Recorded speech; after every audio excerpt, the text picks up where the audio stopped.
வணக்கம் ரிஷபராசி நேயர்களே, உங்கள் வாழ்க்கையில் நடக்கிறது உண்மையாக இருந்தால் மட்டும் கமெண்ட் பண்ணுங்கள், லைக் பண்ணுங்கள், ஷேர் பண்ணுங்கள். ஆல்ரெடி சப்ஸ்கிரைப் பண்ணுங்க. இந்த வீடியோ பார்த்தீங்கன்னா சொல்கிறதெல்லாம் நடக்குதா நடக்கலையான்னு சேர்த்து எக்ஸ்ட்ரா கமெண்ட் போட்டிங்கன்னா மற்றவங்களும் உங்கள் கமெண்ட்ஸ் பார்த்து எக்ஸ்ட்ரா சப்ஸ்கிரைப் பண்ணுவாங்க. முடிஞ்சால் ஷேரும் பண்ணுங்கப்பா. ஜோசியர் இப்போ நம்ம சேனலோடு இணைந்து விட்டார். ஓகே, இன்றைக்கி ரிஷபராசி நேயர்களுக்கு என்ன நடக்குதுன்றது சொல்கிறீங்களா? மே 13, 2026 புதன்கிழமை. இன்றைக்கி ரிஷபராசிக்காரர்களுக்கு என்ன அப்படின்னு பார்த்தோம் அப்படின்னா, தன்னம்பிக்கை அதிகரிக்கிற நாளாக இன்றைய நாள் அமைகிறது. சுக்கிரன் அருளால் உங்கள் செயல்களில் ஒரு தெளிவு பிறக்கும் நாளாகவும் இன்றைய நாள் இருக்கிறது. இன்றைய தினம் நீங்கள் எந்த ஒரு முயற்சி எடுத்தாலும் இன்றைக்கான முயற்சியில் உங்களுக்கு சாதகமான சூழ்நிலை தான் இருக்குது.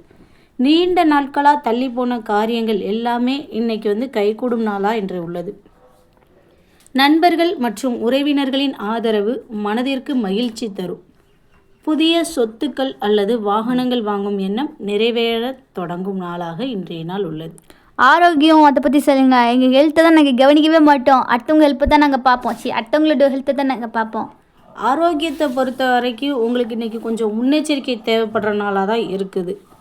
உடல் நலத்தில் பார்த்தீங்க அப்படின்னா செரிமான கோளாறு இல்லது கேஸ் ட்ரபிள், வாயு தொல்லை ஏற்படுறதுக்கு வாய்ப்பு அதிகமாகவே இருக்குது. அதனால் இந்த ஹோட்டல் சாப்பாடெல்லாம் கொஞ்சம் அவாய்ட் பண்ணிவிட்டு வீட்டிலே நீங்கள் சமைச்சு சாப்பிட்டீங்க அப்படின்னா இன்றைக்கி உங்களுக்கு உடல் ஆரோக்கியம் கொஞ்சம் நல்லா இருக்கும். ஹோட்டல் பார்த்தாலே நாங்கள்லாம் ஊறுது. நாங்கள் என்ன நாங்கள் கண்ட்ரோல் பண்ணவே முடியல. அதனால எங்கள் மனநலம் பற்றி கொஞ்சம் அப்படி சொல்லி விடுங்க. இன்றைக்கி உங்கள் மனநலம் எப்படி இருக்கும் அப்படின்னு பார்த்தீங்கன்னா, கொஞ்சம் சோர்வாக தான் இருப்பீங்க. அதனால் கொஞ்சம் தியானம், கொஞ்சம் நடைபயிற்சி செஞ்சீங்க அப்படின்னா உங்களுக்கு எனர்ஜியாக இன்றைக்கி ஃபுல் எனர்ஜியாக வச்சுக்க தியானமும் கொஞ்சம் நடைபயிற்சியும் உங்களுக்கு அவசியமாக இருக்குது இன்றைய நாள்.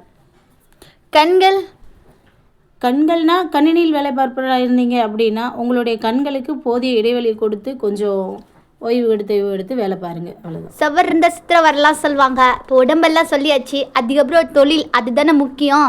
அத்தை சொல்லுங்கள். தொழில் எடுத்துட்டிங்கன்னா இன்றைக்கி உங்களுக்கு லாபம் திருப்திகரமாக இருக்கும்.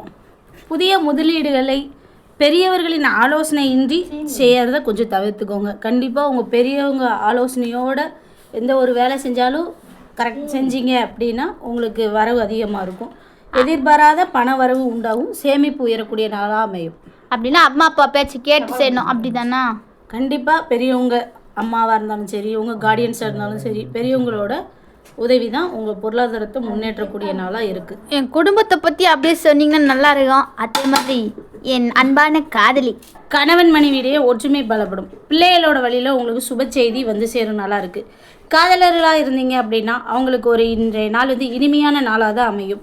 ஒருவரை ஒருவர் புரிந்து கொள்ளும் நாளாக அமையோட ஸ்டாப் பண்ணிட்டீங்க. அமைய கேடுமா? சரி, ஓகே, நான் முடிச்சுக்கிறேன். அடுத்து அதிர்ஷ்ட தெய்வம், அப்புறம் எந்த சாமியெல்லாம் கும்பிடணும், என்னென்ன கலர் ட்ரெஸ் போடணும், எல்லாத்தையும் அப்படியே விரிவாக சொல்லிட்டிங்கன்னா நான் அதை ஃபாலோ பண்ணிட்டு வாழ்க்கையில் முன்னிற வழியை பார்ப்பேன். இன்றைக்கி உங்களுக்கு அதிர்ஷ்ட தெய்வம் அப்படின்னு பார்த்தீங்கன்னா ஸ்ரீ மகாலட்சுமி தாயார் தான். மகாலட்சுமி அவங்களுடைய அஷ்டகம் கேட்டு வந்தீங்க, அவங்களுக்கு நெய் தீபம் ஏற்றி வந்தீங்க அப்படின்னாலும் பண வரவு உங்களுக்கு அதிகமாக இருக்கும். நிம்மதியும் இன்றைக்கி ரொம்ப கிடைக்கும். இன்றைக்கான உங்கள் அதிர்ஷ்ட நேரம் அப்படின்னு பார்த்தீங்க அப்படின்னா வெள்ளை அல்லது வெளிர் நீலம், இந்த 2 நிறமுமே உடை அணிந்தாலும் சரி, கைக்குட்டை வச்சுருந்தாலும் சரி உங்களுக்கு அதிர்ஷ்டம் தரக்கூடிய நேரமாக இந்த நேரம் இருக்குது.